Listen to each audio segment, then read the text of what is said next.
You're listening to The Ground Floor on the Jefferson Exchange, where we talk with entrepreneurs at all stages of their businesses, from startup through exit. I'm your host, Cynthia Scherr, and today I'm interviewing someone who combined his interests, education, and expertise to start and then ultimately exit a business, and who still pursues his entrepreneurial passion for fungi. My guest today is Dr. Mike Amaranthus, and he has a PhD in soil science and is the founder of Mycorrhizal Applications in Grants Pass. Welcome to the podcast, Mike. Thanks, Cynthia. So we're going to hear about the history of your company from startup to exit, which I understand spanned 20 years. You sold the company in 2015, is that right? We did. Well, yeah, Sumitomo of Japan purchased it in 2015. Okay, well, let's back up a little bit and just get clear on the first word in the company's name, because that goes by really fast on the air. So for our listeners, mycorrhizal, spelled Mycorrhizal, it's an adjective, and I'd like to move to the noun so that you can describe what is mycorrhiza. Well, it literally means fungus root. Mycor means fungus and rhizal means root. And it describes this ancient relationship between plants and fungi, which allowed fungi and plants to, in a synergistic way, colonize the Earth's surface. And so how did you get introduced to mycorrhiza and why? What was the source? Yeah, very, very indirectly. I was back when the woolly mammoths roamed the Rogue Valley. I came up from UC Berkeley in the late 70s, and I was a soil scientist. And one of my first assignments was to help with the reforestation program. Back then, the Forest Service, the BLM, and private lands were doing a lot of clear cutting. So the Pacific Northwest region was really growing over 100 million tree seedlings. And I was helping with the Oregon part of that. And we were growing these trees and in these nurseries. And they weren't doing very well. They were stunted, uneven growth, really terrible root systems. And we were trying to grow them like corn. We were putting massive amounts of chemical fertilizers and pesticides on these trees. And once we outplanted them in the forest, the harsh environment of these steep rocky lands, the trees, a lot of them died, and the survival rate was less than 50%. So the program really wasn't doing very well. And so we kept asking the experts, what can we do at the nursery to make these trees survive better? And we kept getting the same response from all the conventional people that were trying to help us grow these trees, the technical people. And they would just say, add more fertilizer, or add more fungicides, or add more, all of these inputs, these chemical synthetic inputs. And over a period of 2 or 3 years, things didn't get better. So finally, I was desperate, and somebody told me about this older professor at Oregon State University named Jim Trappy. And so I just called him out of the blue. I got his name, and I just called him. He answered the phone, and he goes, "Oh, it sounds like a mycorrhizal problem. Go out in the woods and you collect these truffles and these puffballs and these mushrooms, put them in a blender, dilute them with water, and spray them over the trees, and they'll grow great." And I thought, who is this kooky guy? I've never heard anything from anybody. I didn't even know what mycorrhizal meant. And this is kind of a scary word. It's difficult to spell. It is. But I was desperate, and so I found some colleagues and my wife, and we went out in the woods, and he helped us ID which ones we were supposed to collect. And sure enough, we put them in a blender, diluted them with water, and sprayed them over the trees. And they started to grow normally. Huh. And the root systems were fabulous. Instead of 3 or 4 feeder roots on a tree, we had thousands of feeder roots on these trees. And the bottom line is, when we outplanted them out into the forest, we went from under 50% survival to over 90% survival. So it was a real lesson for me, something I knew absolutely nothing about. I started to do a lot of my own research on these fungi with Jim Trappy's help. And when he got a National Science Foundation grant to do a practical application project for forestry. He hired me to be his PhD student, and that's kind of how I got started. I knew absolutely nothing about this subject. Just kind of serendipity got involved. Oh, that's fascinating. And so you started out uh, working. It sounds like were you working with the Forest Service when you were working with all those seedlings Yeah, as a scientist, as a yes. scientist? So you were working as a scientist with the Forest Service, and then you went and got a PhD. And then what prompted you to pursue a commercial application of mycorrhizae? I think is the right. Am I saying Yeah. that right? Mycorrhizae is plural, and Mycorrhizae. mycorrhiza is singular. But the fact that you can even pronounce this tells me a lot, Cynthia. You've done your homework, so that's awesome. What prompted me? Well, I was a researcher, and I had the soil productivity program, research program for the Pacific Northwest. And as part of that program, we were looking at soil health and soil productivity. And of course, the mycorrhizal fungi are a big part of that because about 85% of the world's plants form this mycorrhizal relationship. Mycorrhizae are as common to the roots of plants as chloroplasts, the photosynthetic energy sources from plant leaves are. So they're very common. They're more the rule and not the exceptions. It's a big part of soil health. And fortunately, there was a really great program at Oregon State University, and the U.S. Forest Service had a research lab at Oregon State in Corvallis as well. So that combination of this wealth of knowledge, it was sort of my part of the research group, even though I supervised the broader soil productivity group.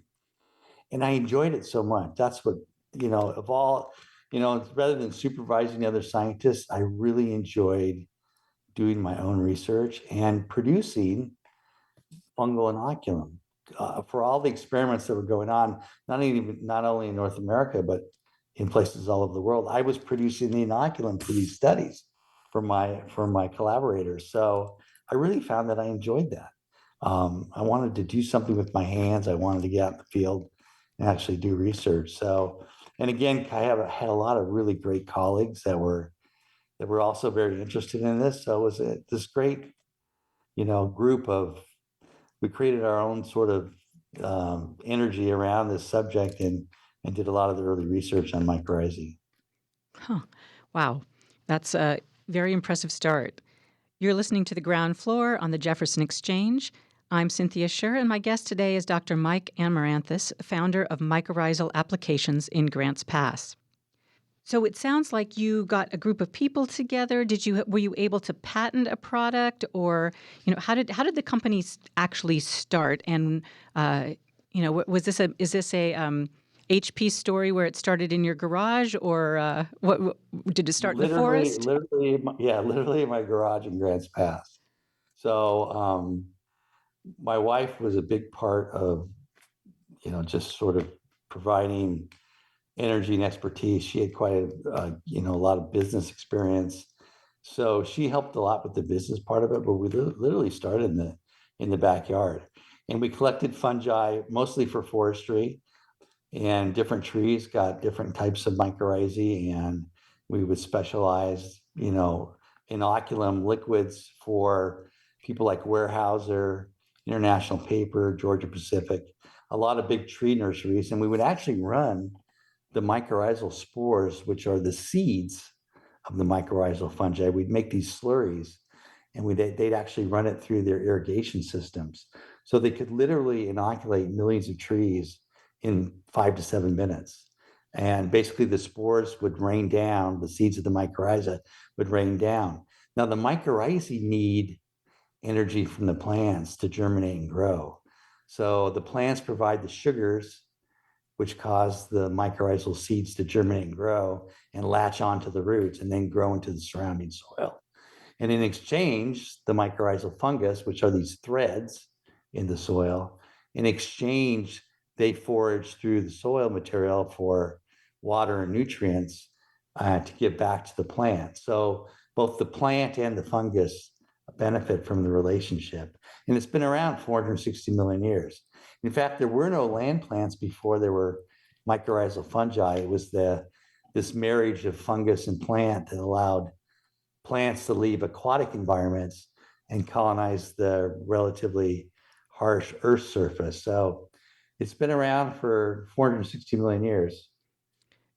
So it almost sounds like you get a history in evolution by studying mycorrhizae. Yeah, and I didn't invent anything. Basically, my colleagues and myself, we just sort of tried to mimic, how the natural world, how plants feed themselves. So If was you it? go out, Go ahead. yeah, go ahead. No, So go was there ahead. anything proprietary about what you did? I mean, you're making it sound like you didn't invent anything, but you did manage to, launch a company that distributed this product. So what was that? Where's So the we bridge from that? we figured out which fungi went with each plant. Oh, Some fungi are generalists where they form with a lot of different kinds of plants, but some are better at getting phosphorus out of the soil. Some are better at taking nitrogen. Some mycorrhizae are better at drought protection. Some are better at increasing growth, protecting against pathogens. So identifying the characteristics of which fungi went with each plant. And then the other thing we did as we expanded from forestry to agriculture and horticulture is that we grew endomycorrhizal fungi, which are different than the forestry fungi. So we grew a different type of mycorrhizae that went with corn, soybeans, all these important tomatoes, all these important agricultural plants. So we were able to grow those in big bags, which was pretty, for the time, pretty proprietary and pretty unique. So we would basically grow these fungi in these thousand pound bags. and so this is, as you said, this is an ancient relationship between fungi and the below the ground and the above the ground plants in some ways. Was there competition? There was not a lot of competition because people really hadn't domesticated, hadn't gathered these fungi and figured out how to grow them themselves. There was a few companies, but they were smaller and they were very limited in their scope in terms of what plants they could inoculate. So we were the first to really do it in a large way. And basically, we looked to nature for some help in terms of determining which kinds of fungi went with different kinds of plants. So we would look at natural ecosystems to see which species were thriving in those environments, and then we would learn how to grow them. Cynthia, if you went to a redwood stand, you look at, say, you go to Crescent City, Humboldt, Stout Grove. Trees are 8 foot in diameter, 300 feet tall, thousands of years old. They've never been fertilized. They've never been artificially irrigated. They haven't had pesticides. And these are the most productive ecosystems on Earth. So a lot of our natural systems are very resilient, very productive, without a lot of inputs, with very little inputs other than what nature provides. And that's because they have this robust biological system below the ground, which is helping them survive stress, improve growth, et cetera. So basically, we learn from nature, but learning how to grow those in Grants Pass, for example. We also grew material in St. Louis. We were partners in a plant in India. So we were growing these in all these different locations, and sometimes in a lab environment, but sometimes in an outside environment as well. So yeah, be able to take that knowledge from nature and apply it to more of a domesticated farm situation was part of the solution. So you said you expanded internationally and did you have labs or subsidiaries or just suppliers who were in India and in other parts of the US? Well, we needed lab support. The St. Louis facility we needed a bigger lab space, and it was part of the Danforth Center in St. Louis, which is kind of a famous plant science center. Hmm. And so we just bought a bunch of lab space and hired some scientists. So that's when we learned how to grow the mycorrhizae in a lab environment that's super concentrated.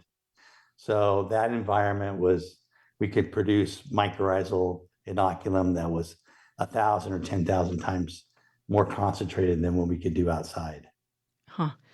So lots of inventors and scientists launch companies and then have to figure out how to run a successful company. So, what were some of the things that you learned about what it takes to run a successful company? I learned to ask my wife. So, tell me a little bit about her role in the founding of the company.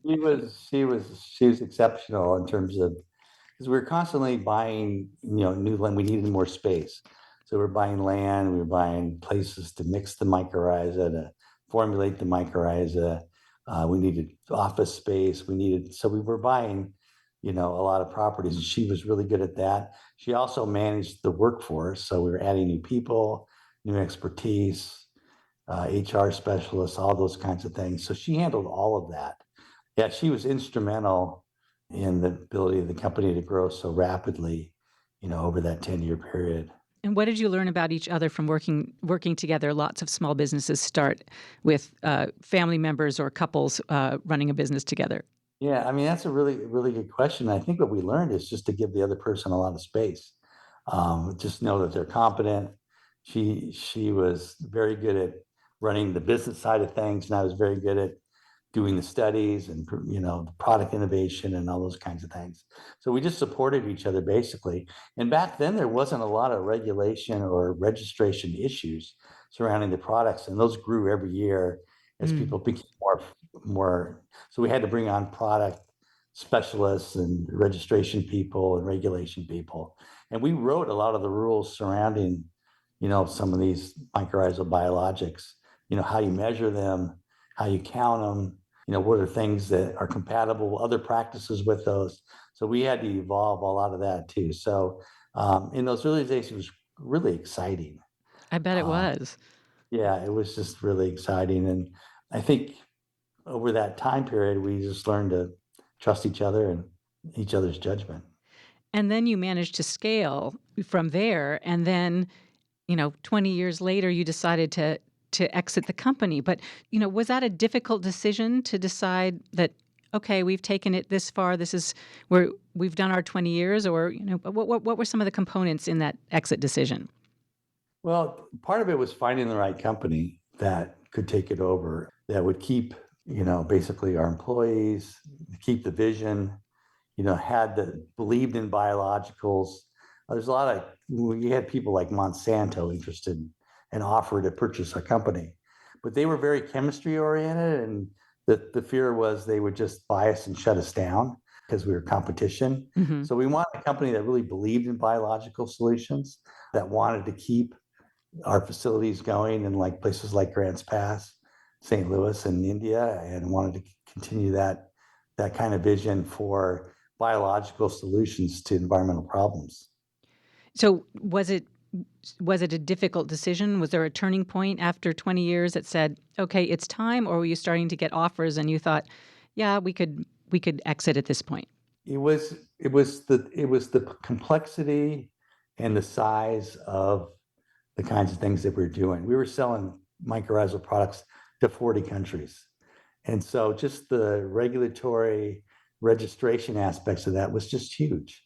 And also, we needed a company that had offices in a lot of these countries, because rather than having to travel to Malaysia or China or, South America to put in a study, if you had offices, a company that already had offices and staff in those places, it's just a lot easier to do business when you have offices in those countries. So we were looking for somebody that had that international. We really felt like we had an idea that was global, and we had a lot of environmental issues that were global. So we were looking for companies that had that kind of expertise, that were placed in these countries so they could work in these countries seamlessly rather than trying to do it from Grants Pass.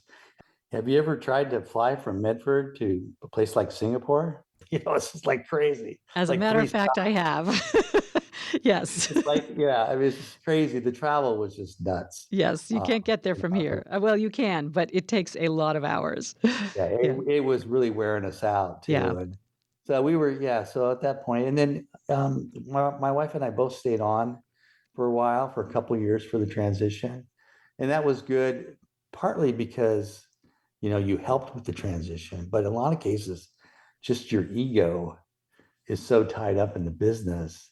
It was good to slowly let that go, where you're not the decision maker. You provide input, but it's not ultimately your decision. So that was something that took a while to develop, where you just were sort of a consultant for your own company, which your own ex company, I should say. So that part of it it is difficult to let go. I'm sure I hear that from people all the time. It's very hard to let go of something that's been your life for 20 years. So the international aspect can be challenging running a company from Southern Oregon. What were some of the advantages of running the company from Grants Pass? The people are great, and the environment to live here is fantastic. I mean, Southern Oregon is really rich with fungi. Yeah, that's what we were doing.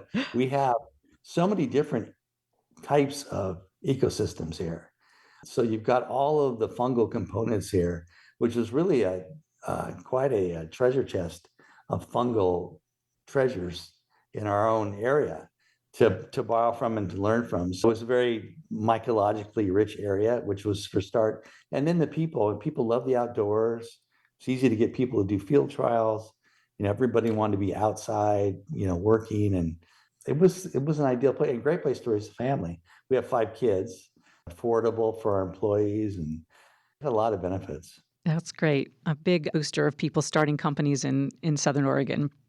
I'm curious because this does happen to a lot of companies. Did the company ever have a near-death experience? Me, I got Uh-oh. cancer. I got diagnosed with esophageal cancer, and I wouldn't have put the company out, but it certainly would have put my part of the company out. But that was in 2009, and I'm happy to say I'm a survivor and doing well and functioning well. But yeah, that was a scare for, I think, for all of us, including the people that were employees, wondering, what was next. I have no doubt that's always really scary when something threatens the leader. You're listening to The Ground Floor on the Jefferson Exchange. I'm Cynthia Scherr, and my guest today is Dr. Mike Amaranthus, the founder of Mycorrhizal Applications in Grants Pass. Very, very happy to hear that you are that many years with cancer behind you. And so that seems like one large dose of probably luck, medicine, everything else, food, whatever helped keep you going. But how else might luck have played a role in your success? Oh, I think we were lucky to be able to draw from so much expertise from that Corvallis group. Hmm. They were both Forest Service scientists and university scientists. It was a core group, so you just didn't have one or two scientists working on mycorrhiza. There was literally a dozen scientists and their staff working on these fungi. I always had somebody I could talk to, rely on, and we were more than just business, or academic. A lot of us, we had traveled together, finding these fungi all over the world. So we were really pretty close friends. It was really fun to work in that group. It was a sort of a magical time for mycorrhizal research. When we started, everybody thought mycorrhizae were pathogens. They'd see them growing on the roots. And there's this real fungal phobia going on. You see a fungus growing on a roof, it's got to be something that's going to harm the plant. But as it turned out, it was basically the stomach of the plant, because those fine filaments, there's a tablespoon of healthy soil can have several miles of these mycorrhizal filaments. That's sort of the roots on the roots that actually feed the plant from the soil. And to be part of that discovery period of the benefits of these things, and there are literally thousands of species of these things in the Pacific Northwest alone. It was just really fun to be working in a cooperative way with other scientists. Nice. I mean, it sounds like both your industry and your personality were very conducive to building networks. And there's a lesson here too about funding research, because the basic research that was supplied by these institutions, and most of that was, money from National Science Foundation grants, writing grants from different kinds of sources. The ability of them to source those financial resources to do the research, has launched what is now $1 billion industry globally. So it was important to have that basic science information to help people like me develop the business. Yes, so important. And some things happen through serendipity and some things happen through following a concerted path, but absolutely basic research is fundamental to our economy. I think so. Yeah. I know some entrepreneurs have trouble sort of finding their path after they exit a company. And I know you've been able to pursue your passion and have recently written a book. Tell us a little bit about what you have done since selling mycorrhizal applications. Well, the book is called Fry, Thrive, or Die. And Say that slowly again, because I love the title. it's called Fry, Thrive, or Die. And it's a fun pocket guide to Western mushrooms, basically. So it's something you can take out in the woods, throw in your back pocket.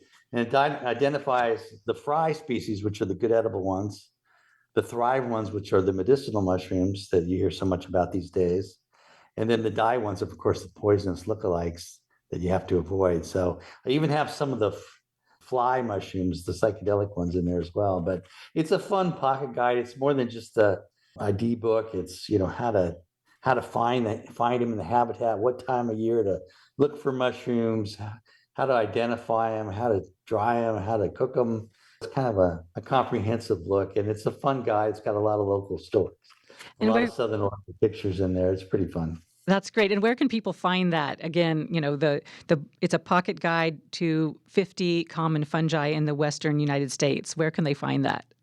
So REI picked up the book for all the Western states. So in the Western United States, it's all REI stores, but locally, most of the local bookstores carry the book. I mean, Northwest Nature Shop in Ashland, the Grange, most of the nurseries, Oregon Books, Amazon has the book. It's been quite popular. It's a little bit unorthodox. A lot of the old guides didn't really cover medicinal mushrooms at all. So it's got a lot of the latest medicinal information on which mushrooms are better for, say, blood sugar, brain comprehension, and all the science that's been done in the last 30 years. Oh, that's fantastic. Well, what a journey from growing trees better to reforest clear cuts all the way up to foraging for your own fungi in our Pacific Northwest forests. So thank you so much for being our guest today. Learned so much about your history, how you grew the company, and then how you continued that passion beyond running a company. And I know people can look you up on your website, Dr. Mike Amaranth, where you also have a lot of information about fungi and how they're used. Yeah, frythriveordie.com. It's got all kinds of recipes. It's got all the latest medicinal information about mushrooms and a lot about how the way that fungi help the ecosystem. So that's a good way for people to access more information. Great. Thank you so much, Dr. Mike, for taking the time to speak with us on the show today. Thank you, Cynthia. You've been listening to The Ground Floor on the Jefferson Exchange. My name is Cynthia Scherr, and you can find this and other episodes of The Ground Floor at jeffexchange.org and on Apple, Spotify, or wherever you get your podcasts.